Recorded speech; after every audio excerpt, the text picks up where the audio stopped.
Qu'est-ce qu'il y a derrière le terme KNX? En fait, derrière le terme KNX, il y a d'abord une promesse que des fabricants ont fait à des donneurs d'ordre, des maîtres d'ouvrage et des maîtres d'œuvre.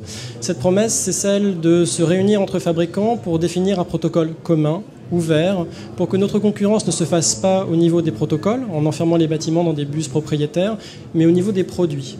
Donc derrière KNX, vous avez une promesse qui est de dire que demain, un produit Schneider, un produit Hager qui sont dans le même tableau électrique fonctionnent à 100% ensemble. C'est la garantie de KNX, c'est du 100%. Évidemment, il n'y avait pas que Hager et Schneider autour de la table il y a 20 ans, quand le standard s'est fondé. Il y avait aussi des gens comme Young, comme ABB, comme Gira, comme Siemens. Et le bus s'est peu à peu étendu. Et pour être sûr que chacun tiendrait sa promesse, nous avons fait le choix de fonder une association mondiale basée à Bruxelles qui a édicté une norme. C'est ce que vous voyez là, des normes européennes, des normes mondiales ISO et même depuis 2007 des normes chinoises. Donc quand on dit que KNX est un protocole mondial de référence, c'est ça que ça veut dire. Ça veut dire que derrière, vous avez un univers normatif qui fait que nous ne faisons pas ce que nous voulons. Nous avons une promesse et nous sommes liés à une norme. Derrière KNX, vous avez évidemment aussi des metteurs en œuvre, des gens qui sont formés pour programmer le protocole KNX. Vous en avez à peu près 800 en France, vous en allez en avoir 25 000 dans le monde, pour à peu près 250 membres industriels fabricants. Lorsque un fabricant, quel qu'il soit, choisit le protocole KNX, il va envoyer ses spécifications et son produit à l'association.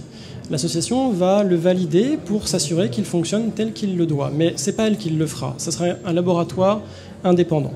Et qu'est-ce qu'on va vérifier? On va vérifier déjà que le produit répond à des standards de qualité que nous définissons, des tenues au choc électrique par exemple, le fait que l'entreprise qui veut imposer son logo est ISO 9001, qu'elle sait tracer son circuit qualité. On va aussi s'assurer qu'il y a une pérennité dans le standard, que les évolutions du standard qui sont prises en compte garantissent une compatibilité ascendante.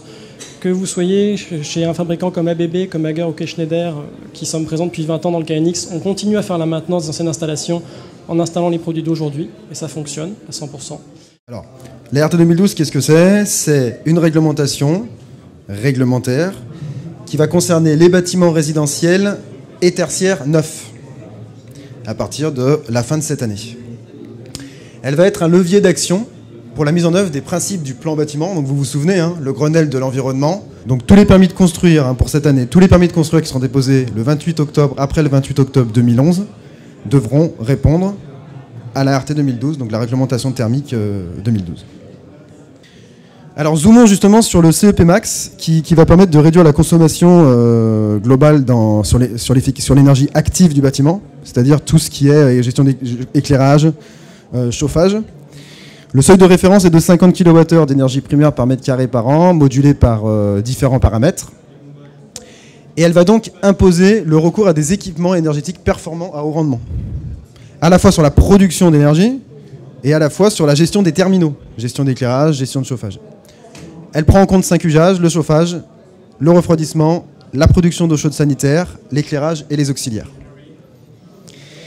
Typiquement, KNX va être un des maillons, une des pièces qui va permettre de réaliser ces économies d'énergie. Ça a été prouvé, ça a été mis en valeur par la norme française qui découlait d'une norme européenne, qui est la norme 15232. Vous avez certainement entendu parler de cette norme, en tout cas dans l'association KNX, on a pas mal mis en valeur pour montrer que le système KNX, dans son ensemble, dans sa globalité, permet de faire des économies d'énergie.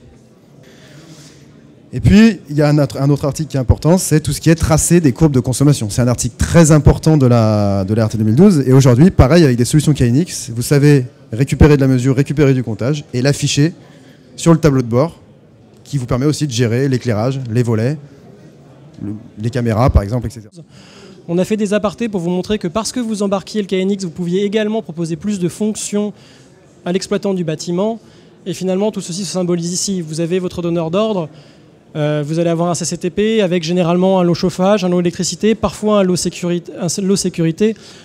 Ce que vous apporte KNX, c'est la possibilité de lier les lots intelligemment ensemble pour répondre au mieux d'abord à la RT 2012, évidemment aussi à d'autres cas d'usage qui pourraient apparaître.